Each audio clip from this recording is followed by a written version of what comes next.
such a great level of quality to the entertainment here. So the pre-show is just an indication of what he brings. It's really what helps put this show and make it come alive. So, welcome everybody once again to another episode of Those Thrilling Days of Yesteryear, a live recreation of some of your favorite shows from the golden age of radio.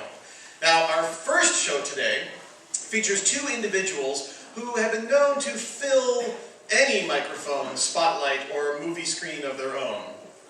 Actually, I just realized we're flipping the order. Our first show is, I don't want to confuse you. Our first show actually was where we find out that Jack Benny had gotten quite ill, and this is true. He had gotten very sick with the flu and was out of commission for a whole week.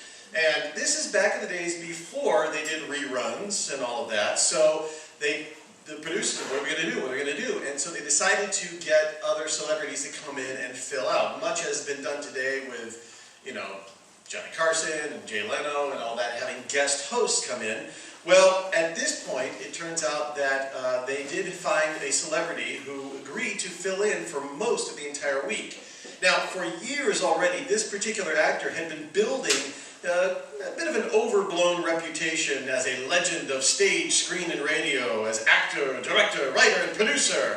But when Jack's writers got a hold of him, a new Orson Welles had been born.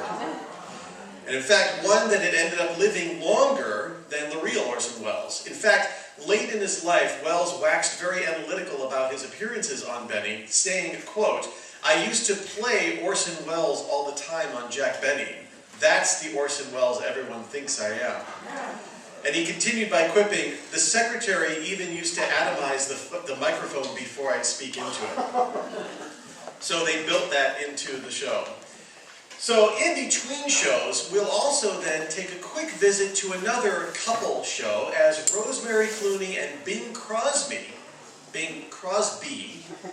entertain us with what seems to, which seems they have a little difference of opinion that they need to settle.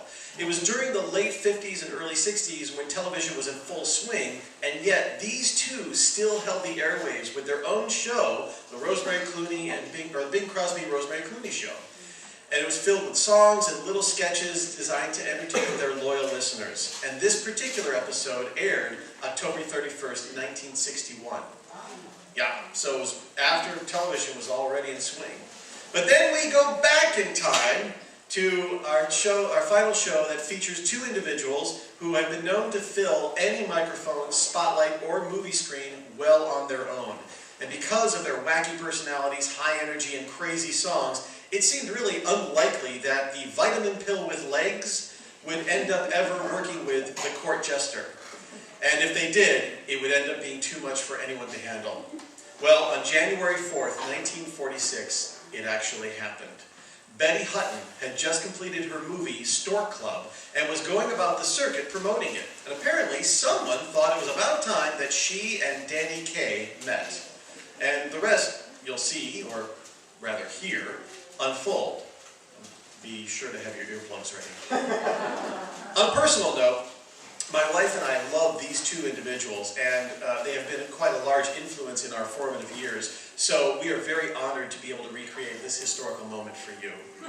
So we will do our best to recreate these shows for you just as they aired, with sound effects, music, atomizers, and over-the-top egos. Again, you'll have to supply your own earplugs.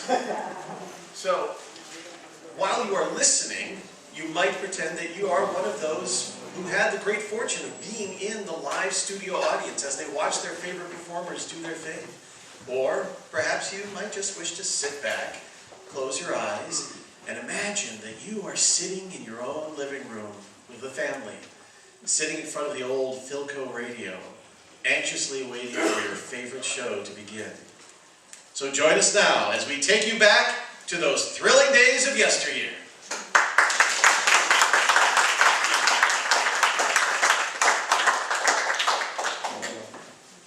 The Great Flakes program starring Orson Welles, who is pinch hitting for Jack Benny, with Mary Livingston, Phil Harris, Dennis Day, Rochester, and yours truly, Don Wilson.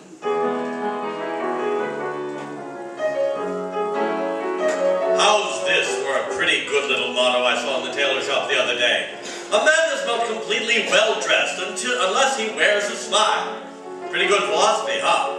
And ladies, wouldn't you like to see your husband leave for work every morning with the same completely well-dressed look, a smile? Well, the right kind of breakfast is certainly a great little starter off.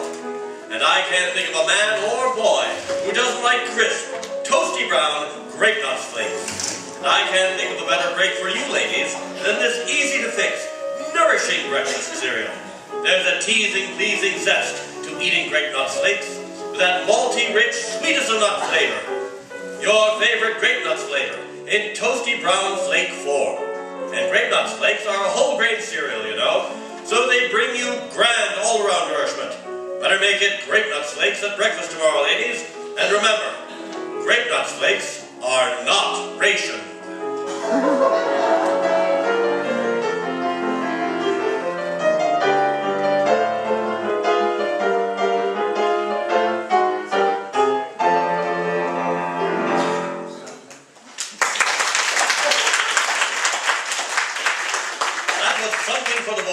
By the orchestra.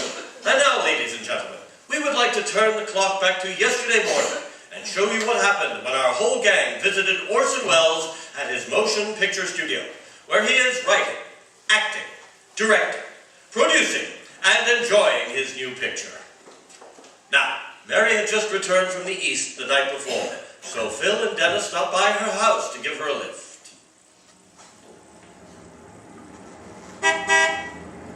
Will you please stay on the outside, driver? We have to make a turn up here.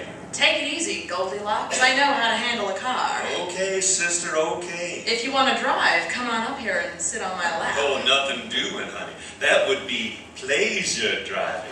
They take away my gas book, catch on? Oh, Phil, behave yourself. You know how nervous I am today. Listen, Mary, there's nothing to be nervous about. You're going to see Orson Welles. He's a nice guy. Well, I hear he's very temperamental. Sure, he's temperamental, but who ain't? Take me, for instance. You? Sure. My egg was cold this morning, so I says to Alice, I said, listen, movie star, go out in the kitchen and get me a retake on this ham fruit, I told her. You know, Mr. Harris, that's the way I'm going to treat my wife when I get married. I'm going to be the boss like you are. Who said I was boss? I'm still combing egg out of my hair, bud. You know, women in the morning is poison. Watch it, driver. You nearly hit that lamp pole. Well, I'd like to see you drive and straighten your girdle all at the same time, brother. Well, that ain't no excuse. I'll leave her alone, Phil. I know just how she feels. And getting back to Orson Welles, I think he did a great job on the program last week. Well, what did Mr. Benny think of him? Yeah, how did old Sniffle Snoot like the show? Well, when Orson called up Mr. Mortimer, the sponsor, and bawled the heck out of him, Jack thought sure we'd all lose our jobs. He was really worried, huh? Was he? He pulled a string out of his pajamas and tried to hang himself on the bed lamp. He was hysterical. Say, Mr. Harris, isn't that the studio right ahead of us? Yeah, pull up here, driver. Okay, Goldilocks.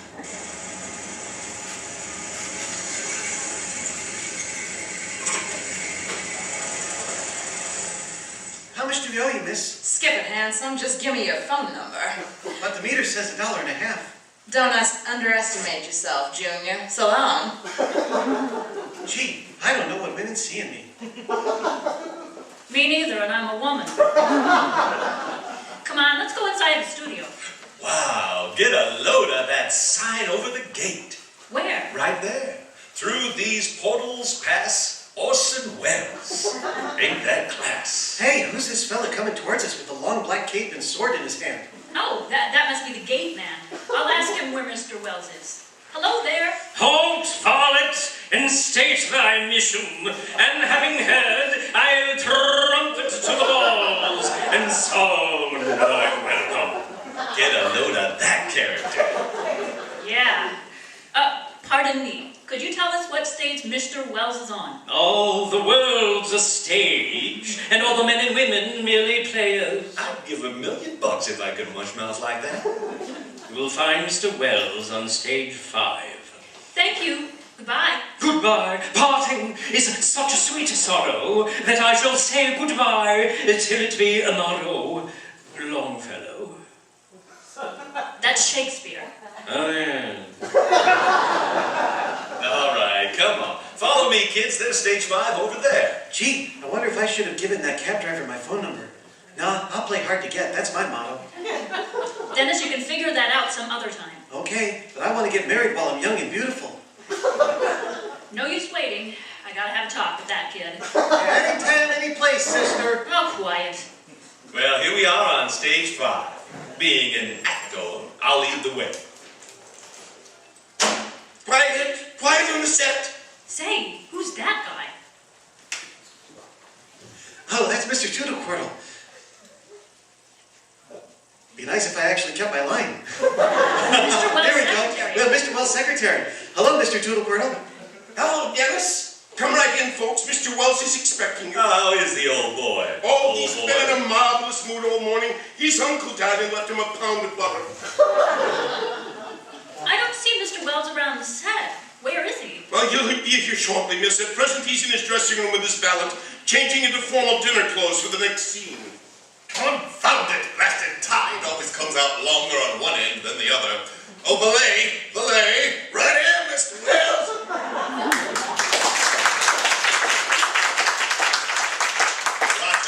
Rochester, let me ask you something. Yes, Mr. Wells? Why is it that I am able to write, act, direct, and produce a motion picture, and yet I can't tie a simple little bow knot? It's the same with me, Mr. Wells. I can cook, drive a car, clean the house, and answer the phone. But I can't make it ain't the hard way. Here's your cufflinks, Mr. Wells. Thank you. Incidentally, Rochester, when we are going to continue with that interesting game you've been teaching me, the one that involves those little spotted ivory cubes. Oh, you mean Central Avenue shuffleboard? Yes, yes, that's it. It's a fascinating sport. I don't think you ought to mess around with those cubes anymore, Mr. Wells. Why not? If I make one more 7, you'll be handling my cufflinks. I can't understand it. Ever since you introduced me to this game, I've had bad luck. Well, with my dice, don't look for any improvement. They work so well together, I call them Abbott and Costello. I see. Here, let me help you into your tailcoat. Thank you. Oh, by the way, Rochester, I noticed a dab of ketchup on my gray suit this morning. You may have it. Thank you, Mr. Wells. Ketchup is hard to get nowadays. I mean the suit. The suit is yours. Well, thank you, Mr. Wells. Thank you very much. What are you so excited about? Hasn't Mr. Benny ever given you an old suit of his? Well, just the one he wore with Teddy Roosevelt's Rough Riders. But I ain't got a horse. Well, in that case, I shall give you a horse, a fine Arabian steed. Mr. Wells, working for you is paradise. Come in. Yes, Miss Harrington. Ready for you on the set, Mr. Wells. Here's your next scene we're shooting for your approval. Good. I'll glance over it. No, this will never do. Only an idiot could compose such drivel. But Mr. Wells, you wrote this yourself. Then there's no use waiting. I'll have to have a talk with me. Miss Harrington, take down these changes. Yes, Mr. Wells. Instead of a ranch house in Arizona, it shall be a penthouse in New York City. Yes, Mr. Wells. Instead of guitars playing softly in the background, I want a thunderstorm with lightning. How many bolts? At least a dozen. And finally, instead of a girl slapping my face when I kiss her, she shall thrust a dagger deep into my bosom. Yes, I shall die. Die? But Mr. Wells, it's only the second reel. Who will handle the rest of the picture? My ghost. I shall work in whitewash. That is all, Miss Harrington? Yes, Mr. Wells. I'll see you later in Rochester. If anyone calls, I'll be down on stage 5 being stabbed. What a man. Never a dull moment around here.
wasting time around here when I could be out somewhere improving my mind?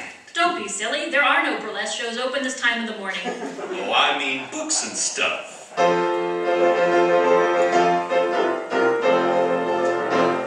Jeepers, what's that? On your feet, everybody! Mr. Wells is approaching!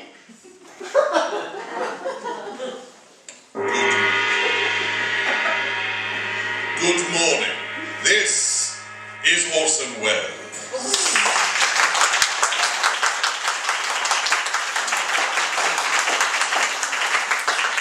Hey, Dennis and Phil, I'm glad you could drop by. Been here long?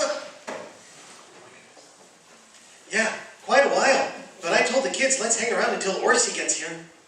Orsi? Who's Orsi? Well, that's you, silly. Orsi, that's murder. Well, who is this charming young lady? Come closer, my dear. Speak up. My name is Mary Livingston, and I'm not the least bit nervous. So there. No, Mary, there's nothing to be nervous about. When did you get back to town? Yesterday on the Super Chief, I got off at Pasadena. Oh, I wish I would have known that. I would have arranged for the Tournament of Roses to be held simultaneously with your arrival. Gee, I like this guy. Yeah, didn't I tell you? That Orson does things in a big way. Who did anything? He just said it. Dennis, I have spent years inflating the balloon that is Wells. Please, do not puncture it. It took 4 of us to hold him down. Good heavens! Pardon me, Mr. Wells. What is it, Miss Harrington? Would you mind okaying the budget for this sequence? Oh, not at all. There will be one change here, Miss Harrington. Instead of wardrobe $8,000, make the wardrobe cost $9,000. But Mr. Wells... But nothing. I promised one of the extra girls a mink coat.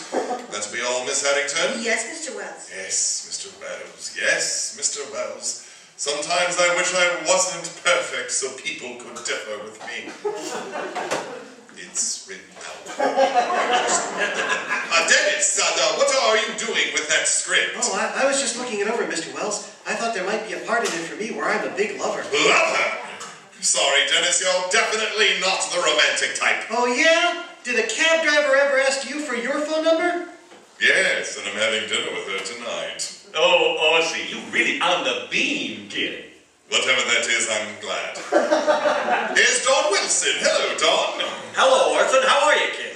Hey, Don, glad to see you. Did you have any trouble getting through the gate? Nah, they just rubbed Vaseline on him and gave him a shove. That Harris is a Lulu.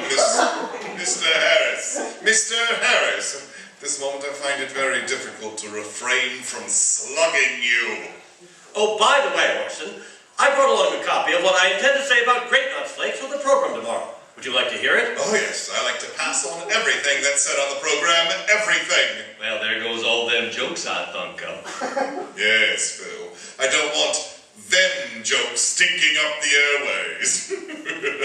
I'll be darned, I pulled a Lulu myself. Now you're getting somewhere, Wellsy. Thank you.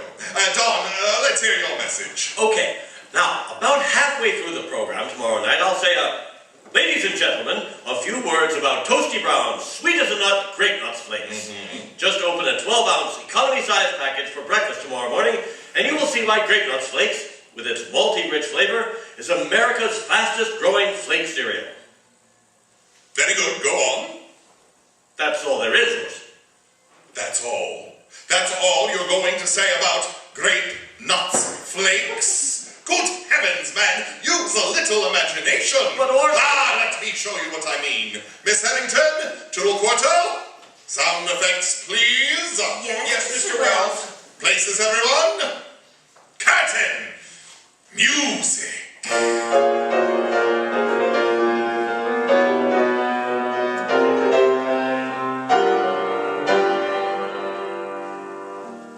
Presenting Grape Nuts Flakes, I Love You. An Orson Welles production, produced and directed by Mr. Wells and starring Orson Welles.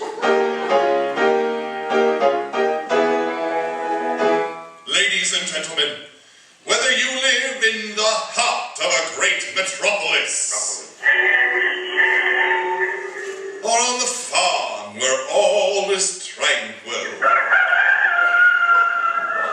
Whether your home is in the wintry north,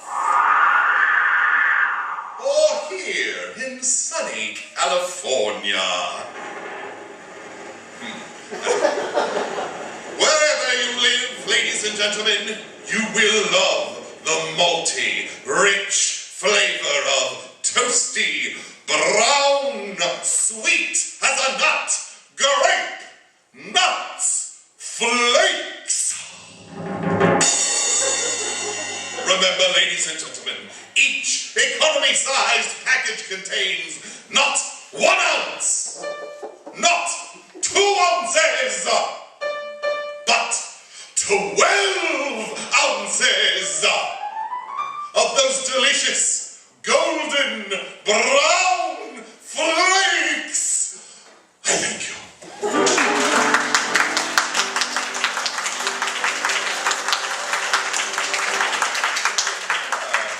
I feel much better now. Those flakes and I have had our fling. Oh, by the way, Dennis, speaking of the program, what song are you singing tomorrow? Black Magic. It's a great number. Oh, yes, excellent, excellent, Dennis. I like that number very much. You may sing that on the program tomorrow. Thank you. However, the following Sunday, I think you should do something operatic. I want you to sing the quartet from Rigoletto. But Mr. Wells, a quartet is 4 different voices. I'll handle the other 3. Gosh, you mean you're going to sing soprano, contralto, and baritone at the same time? Yes, Dennis. That I gotta hear. Oh, you will. Now, if you'll excuse me, I'd better get on with my picture. What a busy guy. He's a bee with brains. Oh, by the way, Orson, what's the title of this picture you're making? Well, I've called my story very simply, The March of Destiny. It deals with everything that ever happened, from the beginning of creation to the present day. Hey, Orson, is there anything in it about me? Well, no, Phil. My picture is handled entirely in symbolic retrospective. What? What was that? Give me that again. He could give you that all day long and you wouldn't even feel it. Sit down, will ya?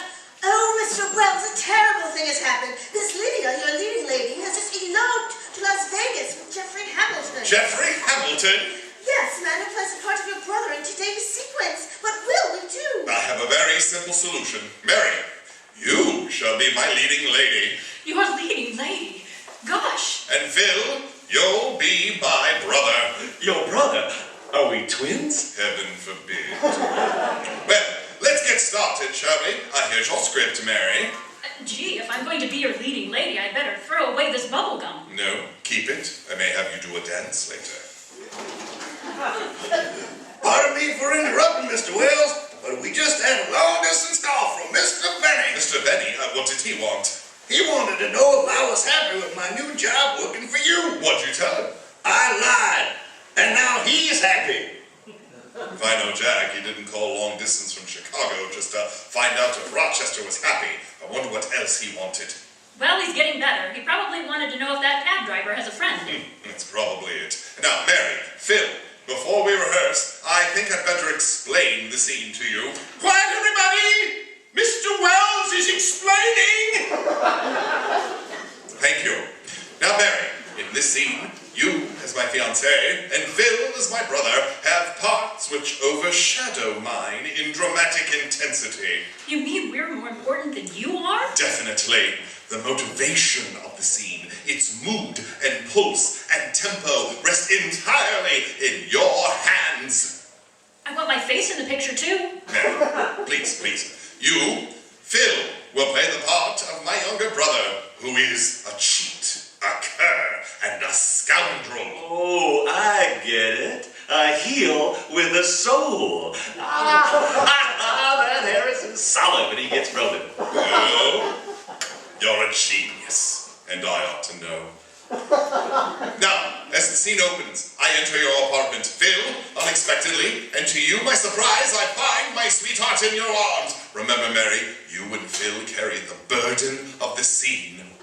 Okay. Fine. Now let's try it. Quiet on the set! Mr. Wells is about to emote! Thank you. The door opens. What? What's this? Mildred, what are you doing here? Answer me, I say. What are you doing in my brother's apartment? Well... No explanations are necessary. I have eyes. I'm not blind to what's been going on. If I had been madly in love with you, Mildred, I'd have brought things to a climax long ago. And now, Clarence, what have you got to say? Well... Alibis! Alibis! Nothing but alibis to think that the two of you have been together every afternoon for months. Why are you looking at me like that, Mildred? Have you something to tell me? Come, speak up! Well... Never mind! I know what you're going to say. You're going to say that it's me you love and that Clarence is just a passing fancy.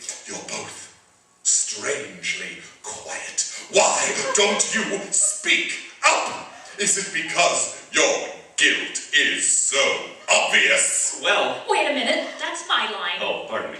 Come on, Mary, give me the cue. Well? I've said well so much I feel like the old oaken bucket. Okay. Well... This is the end, Mildred!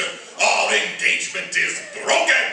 Shattered beyond repair! But you may keep the engagement ring I gave you. That is, if you want it. Well... It's yours! I must leave now, and as for you, Clarence, if you ever so much as cross my path again, I shall thrash you within an inch of your life! Goodbye! Clarence, my love, kiss me. Darling, I love you. No. Let's cut that. After my exit, the scene is definitely over. All right. Places, everyone. Let's shoot it. Camera. Lights. Action.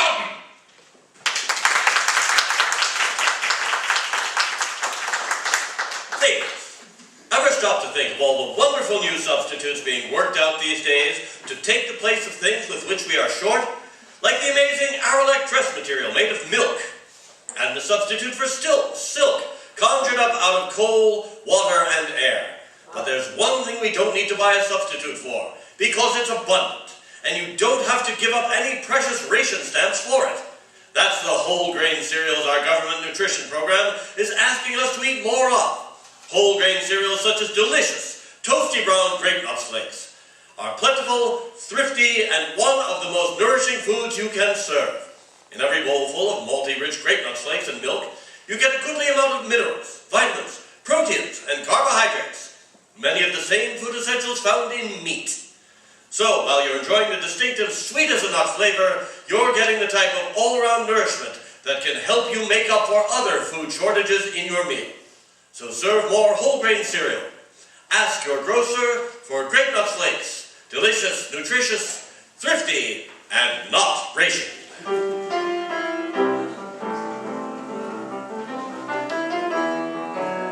And so, until next Sunday night, ladies and gentlemen, this is your obedient servant, Orson Welles. And Mary, I'm glad you're back on the show. It's been a pleasure working with you today. Same here, Orson. Good night, everybody.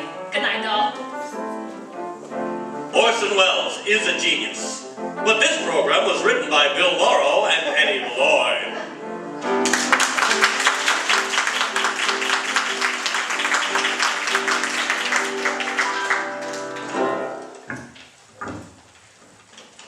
Well, Rosie, isn't that nice of Derwin and Gary? What do you mean, Bing? Well, they just turned over the whole entire, complete, total CBS network to us. Golly, what sports. What are we going to do with it? Let's sing a song. Okay, what do you want to try? Oh, anything. Well, I can do anything you can do. Oh, you can? Now prove it. Okay, Buddy Cole, you start it. And we'll finish it. I hope we make it.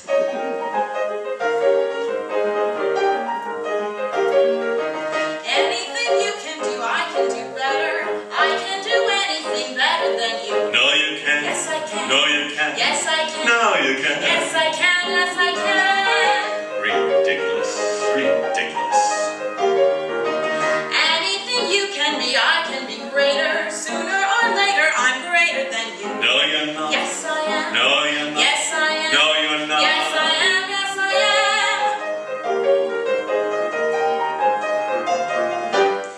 can shoot a partridge with a single cartridge. I can get a sparrow with a bow and arrow. I can do most anything. Can you make a pie? No. Neither can I. Didn't think so. Anything you can sing, I can sing louder. I can sing anything louder than you. No, you can't. Yes, I can.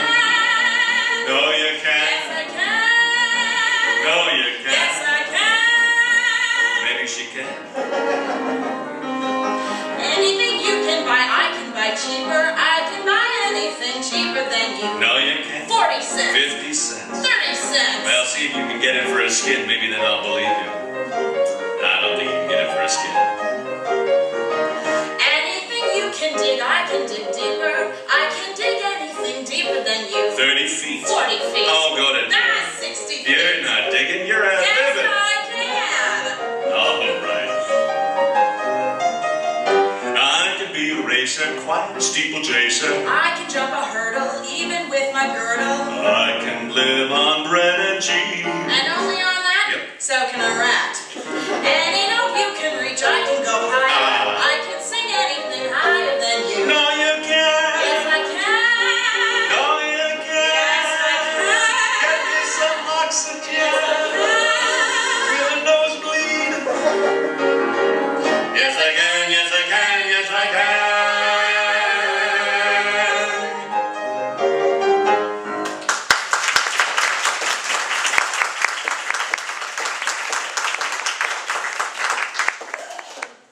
Hey, you, just a minute, Golden Rims. Well, if it isn't Gregory Peck, and it isn't. Yeah, that's right, Kay. Your average radio listener. Well, I haven't got time to talk to you tonight. Goodbye. Okay. What is it, chum? Want to talk about my radio show? Okay. How was my last program?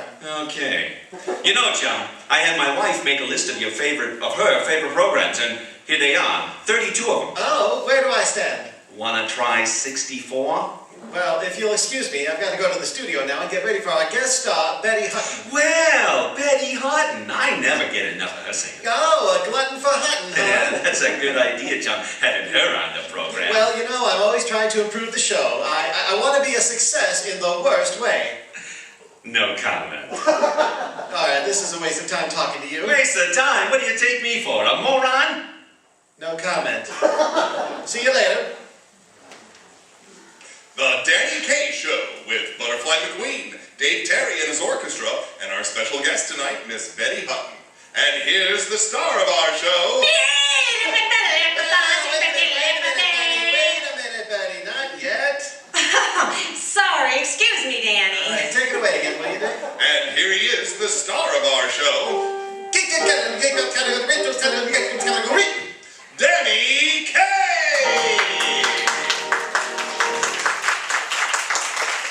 You know, Danny, a very funny thing happened to me All on right, the way now look, Dick, never mind the jokes, Dick. Now, you can see how anxious our guest star is to get out of here. So, So let me read the introduction and bring her on. All right.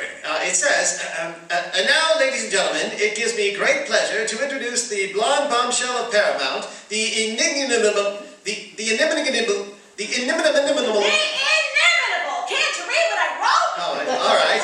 Here she is, folks, Betty Hutton.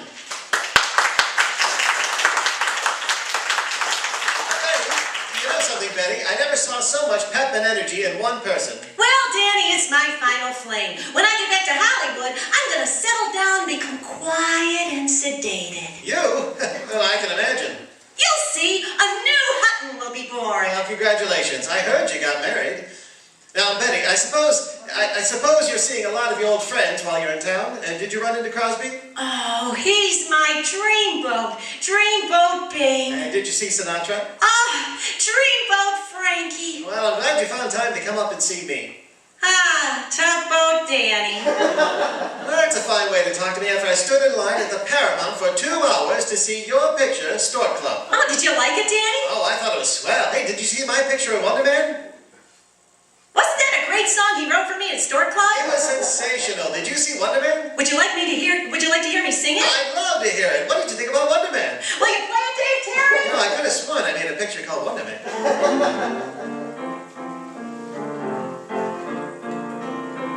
There's a doctor living in your town. There's a lawyer and an Indian too. Neither doctor, lawyer, nor Indian chief could love you any more than I do. ocean. There's a lot of little birds in the blue. Neither fish nor fowl, says the wise old owl, could love you any more than I do. No, no, no, it couldn't be true that anyone else could love you like I do.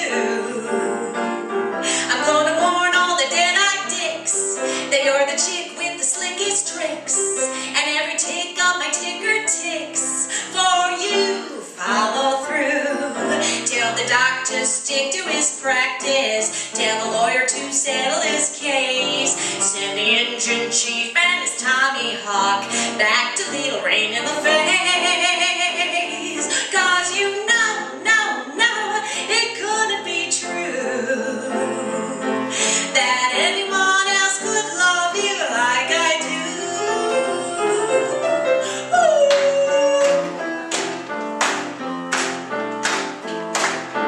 No, no, no, it could be true that anyone else could love you like I do. And confidentially I confess, I send a note to the local press that I'll be changing my home address for you. Follow through. Tell the doctor stick to his practice. Tell the lawyer to settle his case.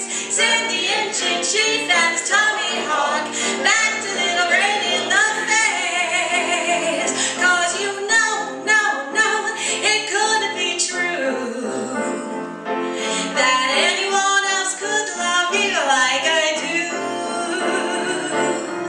No, no, no, it couldn't be true that anyone else could love you like I do.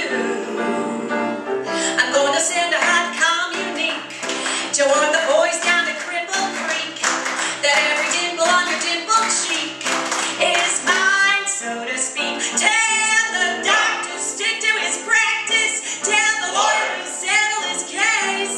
Send the engine chief and his Tommy Hawk back to Little Rain in the face. Woo, woo, woo.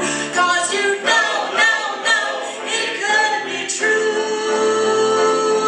that anyone else could love you like I do. Like I do. Like I do. Like I do.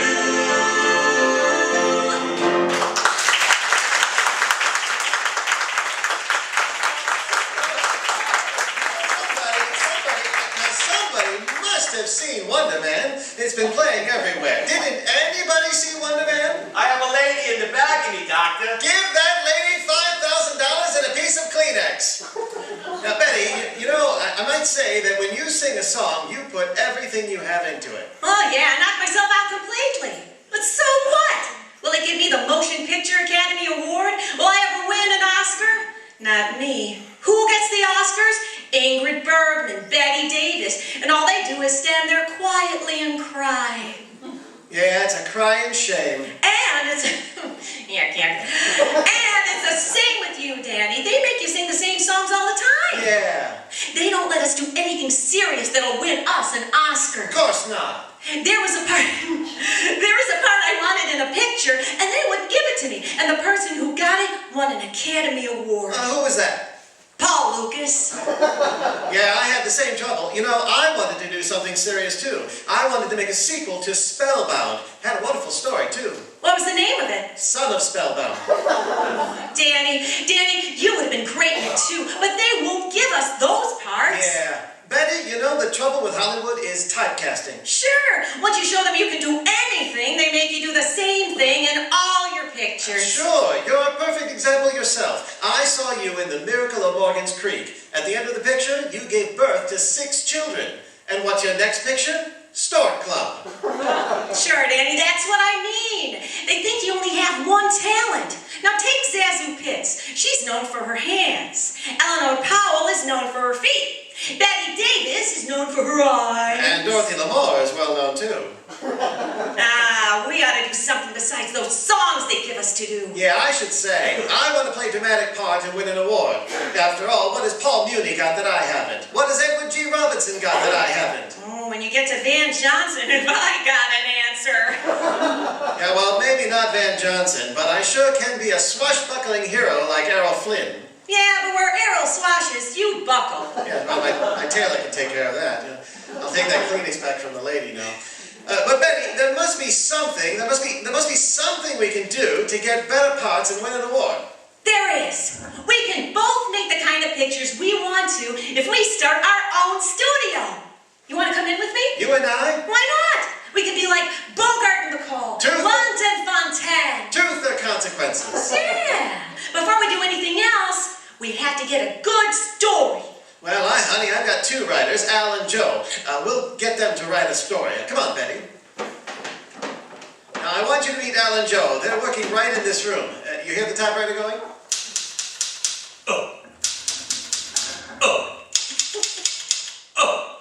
Oh, Al, that Xavier Cugat is murder to write for. No, let's forget Cugat. Kay is like a walk in here and catch us writing for somebody else. Yeah, but we gotta try to sell that joke to somebody. Yeah, that oh really O'Reilly joke has been lying around here for weeks, and it's so surefire too. Yeah, if we give it to him again, we're sure to get fired. Now, here they are. Come on in, Betty. Don't be offended if they don't talk to you. They don't even talk to me. Hi, Al. Hello, Joe. You see, Betty? They don't even talk to me. Wow, I never heard that before. Fellas, this is Betty Hutton. I heard that before. Fellas, Miss Hutton and I are going to start making our own movies, and you two guys are going to be our writers. Did you fellas ever write for the movies? Did we ever write for the movies? Did you know Lana Turner? Oh, sure. Did you ever write for her? We knitted her last 3 pictures. And ever since then, they've been trying to pull the wool over my eyes. Well, what do you say, boys? Have you got an idea for a picture with Danny and me? Oh, well, not this fast, Miss Hutton. I mean... Hey, Al, wait a minute. Wait a minute. Sure, we got a story. We have? What is it? Well, let's hear it. Well, we opened the story. Oh, you're gonna love this. Lots of dramatic stuff. Oh, that's what I wanted. Oh, they're dynamite. Very glad. Oh! Well, we open in a typical Midwestern town just after Pearl Harbor. Good, good. And there's a brother and a sister, you see, and they decide to get into the war. She becomes a nurse and goes overseas to England. And he becomes a flyer and goes to the Pacific. I go to England. I go to the Pacific. Yeah. Now, the war's over. They've been through the thick of it, but they've lost track of each other. There's no trace of her. So he decides to devote his whole life to finding her. His travels take him all over the world. And then one day, while walking down a crooked, dusty street in Singapore, he meets an old English colonel. Oh, great part for C. Aubrey Smith. Well, does he find the girl? So, he gets to talking to this colonel, and he learns the old man knew his sister. Mm-hmm. And he asks him what became of her. And the old colonel says, I say, old boy, didn't you hear? Your sister married an Irishman. Oh, really? No, O'Reilly. No, fellas, I won't do that joke. Do you hear? Now stop giving it to me. Betty, I'm sorry I brought you here. These guys don't understand what we want, Betty. What'll we do? I guess we'll have to change our style. Do something calmer, like the drama, for a while. As Noel Coward, you'd be so perfect. Imagine me, Miss Lawrence Gertie. Gertie, she says. Don't change your style to me. Gertie, she says. Gertie, she says. Gertie, she says. Mr. K, now you listen to Hutton, for you very obviously do not know from nothing. I don't? No, boy. If you want to win an award from the Academy, throw away the vitamin A. Stop singing with your anatomy. Yes, I'm restrained! Restraint? Oh, I know what that is. You do? Sure. That's when Charles Boyer had just went through the Casbah, stolen the jewels, eluded the police, pulled the knife out of his own back, and without a hair out of place, takes the heroine into his arms and says... Our voice is soft and dulcet, our throats we will not rest. No! Are you ready, Ingrid Bergman. At your service, Gregory Peck. Brush. Thank you. Leather. Thank you. Razor. We will sing into each other's teeth. Our voice is oh so steady. Are you ready, Miss McDonald? Are you kidding, Mr. Eddie? There are songs in the air sung by Carmen Lombardo, but the only Carmen will play is busy. Enhancing my importance where it really counts. You will understand that my importance is paramount. Paramount? Yeah, and I'm going to tell them a thing or two when I get back. No more of that screaming stuff for me. I'll play a part so gentle. Looking pale as a camellia, I might even do some Shakespeare. Oh, really? No, Ophelia. The play's the thing to catch the king. I'll play some churlish fellow. I, too, will do some Shakespeare. Oh, really? No, Othello. Mr. Terry, some Shakespearean music, if you please, sir.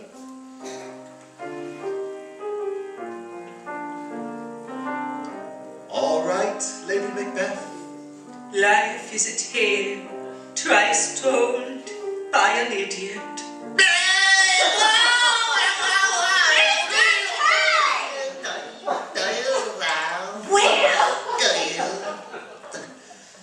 So sorry, old girl. Sorry I lost my head. I've been in utter a fool. Now, Danny, stop clowning. If we're going to produce our own pictures, we'll need money. Oh, that old stuff. Well, how much do you think we'll need? Oh, we'll need $1 million. Well, let's go and see my banker, huh? Come on, Betty. Okay, where is he, Danny? Well, the bank's right downstairs in the building.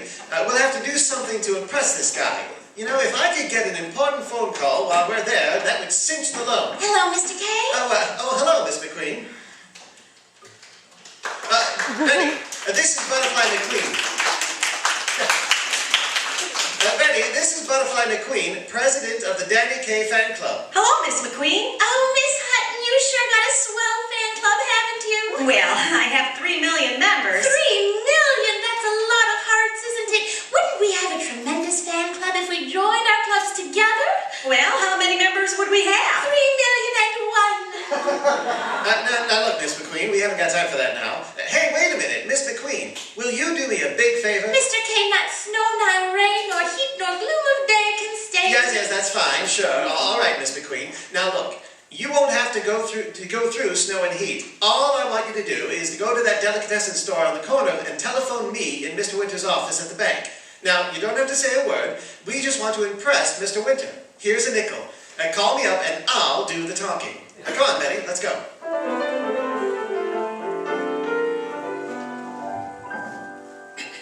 And so you see, Mr. Winters, we want to make our own pictures, and we'd like to borrow $1 million. $1 million? Yes, Mr. Winters, this is a sound investment. We can do anything those American Academy Award winners can do. Listen to this. Hello, Father. Hello, Mother. It's so lovely in the garden. The colors are in bloom. Who's that supposed to be? Catherine Hepburn? Oh, really? No, O'Reilly. Oh, no, not you too, Betty. No, I'm sorry. I'm not interested in your proposition. Now, listen, Mr. Winters, we'll bring real art to the screen. What do you know about making artistic movies? What do I know about making artistic movies, my dear Mr. Winter? Only recently I completed my greatest success in Russia, which will soon have its world premiere here in New York. He studied under the greatest theatrical teacher in the world, Stanislavski. Didn't you, Danny? Ah, Stanislavski. Ah, Dreamboat Stan. Tell him about it, Danny.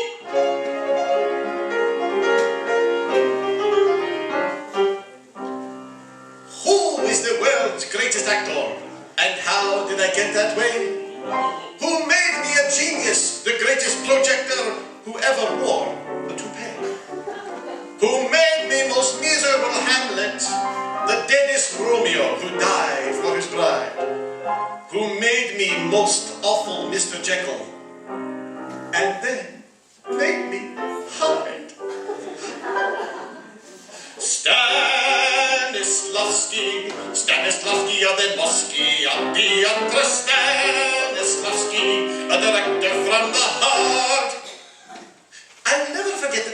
I first meet the great master, he took me by the hand and beat my head against the wall. And in one word, he told me the secret of the great Stanislavski method. Suffer! That's all. Suffer! You must live before you give. Suffer! You must think before you make. Suffer! You must think before you stink. Suffer! Suffer! Suffer! Suffer! Suffer! Suffer! Hello. Suffer! And the audience suffers with you. Stanislavski. I will never forget the day I first part I have to play.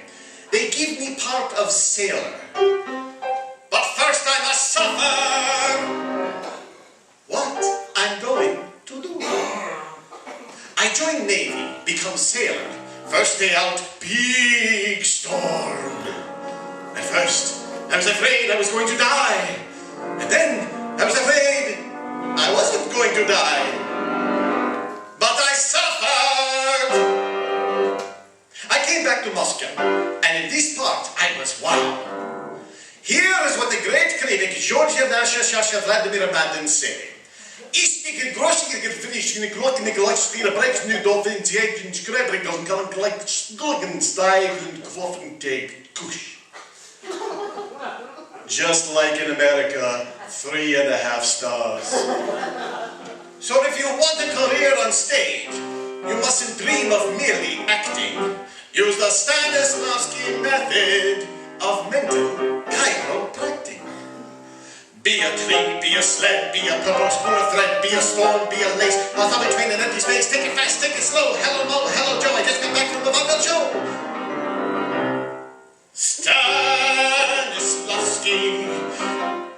I will never forget the day Brooks Atkinson says I stink. I was playing part of Stable Boy.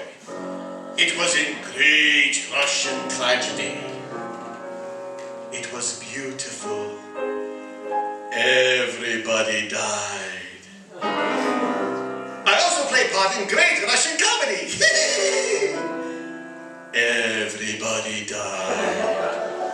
But they died happy. This is what makes it funny. But I will never forget the day of my greatest triumph. I was playing part of Antique Mahogany Bureau. So convincing. In the third act, my drawers fell out. And who was the man who loosened my screws?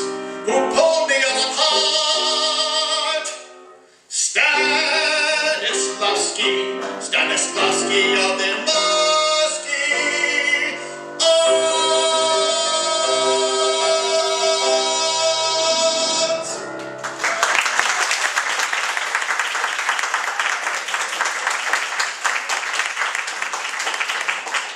No, Mr. K. Mr. K, I'm afraid not. I'm afraid it's impossible. This bank is not interested in the movie business. Well, if your bank won't do it, we'll go to some other bank. No other bank will touch a proposition like this. Excuse me, please. Oh, yes. Hello? Hello, is Mr. K there? Mr. K? Why, yes, just a moment. Oh, for me? I wonder who this could be. Hello? Hello, Mr. K. Who is this? This is Butterfly McQueen. Oh, put him on, miss. Hello there, John D. No, this is Butterfly McQueen. Oh, well, where are you, John? At the First National Bank? No, the Second Avenue Delicatessen. Who told you I was here, John? You did. You told me to call. You remember? What's that? I can hardly hear you. Oh, excuse me. I was talking into a salami. How much did you say? I think it's 60 cents a pound. No, I don't think so, John D. Goodbye. Well, Mr. Winters, do we get the money? Well, I'm certainly not going to let John D. grab this up. I have the money right here. I'll count it out for you. How much was that again? $1 million. $1 million. Okay. 1, 2, 3, 4, 5. Oh, while I'm counting this, will you two do me a favor? Oh, sure. Sure. What is it? Well, to my mind, Miss Hutton and Mr. K, you two are the leading exponents of the modern idiom in American music. So while I finish counting this currency, would you two beat me to the socks with a train-load of groovy gravy? Hey, the man's happy. Solid. Send me, kids, with that live jive you helped you to arrive. Well, here we go again, Betty. Well, if it's jive you want, then you get it, son, 'cause here's the kind of singing that we both have done. Bang with reach, let down with stable, crash with the china tray. Pataga boing boing, yapadaka sifri, aga choo choo chaganuga valley boogie. And then he'd row, row, row. Way up the river he would row, row, row. Dina, is there anyone that's seen her in the state of Carolina? He says murder, he says. Every time he kisses, he says murder, he says. When it's cherry blossom time in Orange, New Jersey, we'll make a peach of a pear. So, clang, clang, clang goes my Hutton. boing, boing, boing goes the K. Bang, bang, bang on the button. We are both off our trolley that way. So stomp the press and beat the drum, the drum, the drum. So bang it, bong it, bash it till it's dum, dum, dum, dum, dum. so play it high, chicka chicka chicka And choo. play it low, ba-dum, ba-dum. When we're around, there'll be no sleeping in the crowd. Bing, bing, bing on the cymbals. Trombone star in the ring. Our awards may fit in a thimble, but then sock it, rock it, smash it, crash it, choke it, poke it, slam it, wham it, wham. It's the Hutton and K.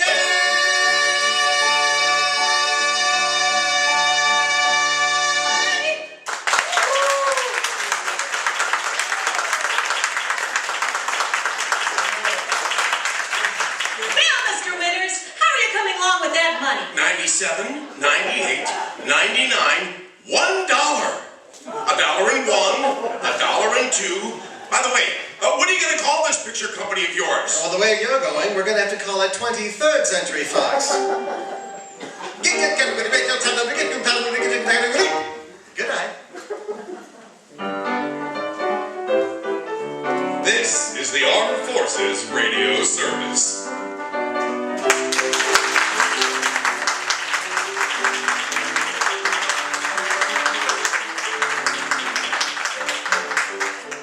Ladies and gentlemen, thank you so much. We hope that you've enjoyed our show today. We have got a fantastic show coming up to finish off our 11th season here at the Oak Park Arms. So join us Sunday, June 30th at 2 o'clock as we bring you the Lux Radio Theater adaptation of one of the most classic film noir films of all time.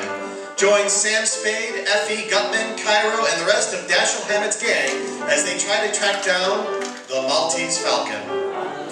And we're already planning an exciting 12th season for you, featuring such celebs as Tallulah Bankhead, Groucho Marx, Baby Snooks, Orson Welles, again. Just keep showing up. Jack Benny, Fred Allen, and more, as well as episodes of Suspense, Gunsmoke, Dragnet, and who knows what else we'll pack in. So you just have to join us to find out. And be sure to check out our website at www.ttdyradio.com for the latest updates and upcoming show information. And now for the cast of those thrilling days of yesteryear. Playing the roles of Don Wilson and Joe the writer, Rob Ronaldo.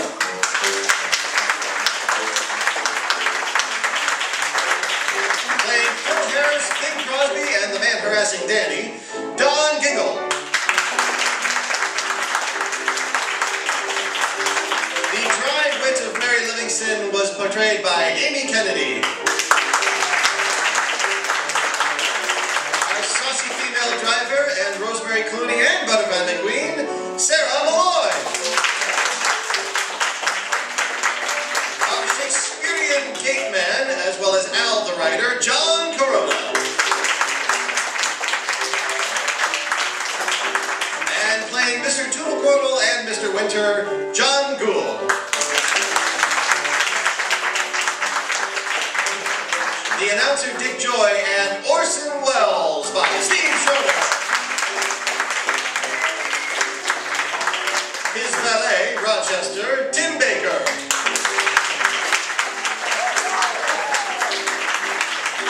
And Orson's Friday, Miss Harrington, Margie Gustafson. And Betty Hutton was played by my lovely wife, Pam Turlow. And no radio show would be complete without the synchronous sound effect stylings of Pam Turlow and Steve Schroeder.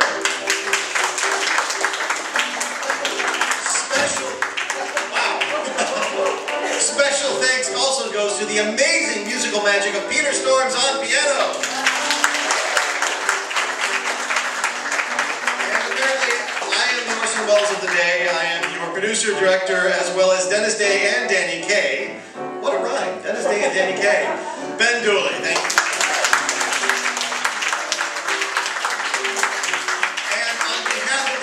Cast, we'd like to extend our thanks to you, the audience, for helping once again for our show to come alive and for living those thrilling days of yesteryear so that we could bring them back to you. Thank you.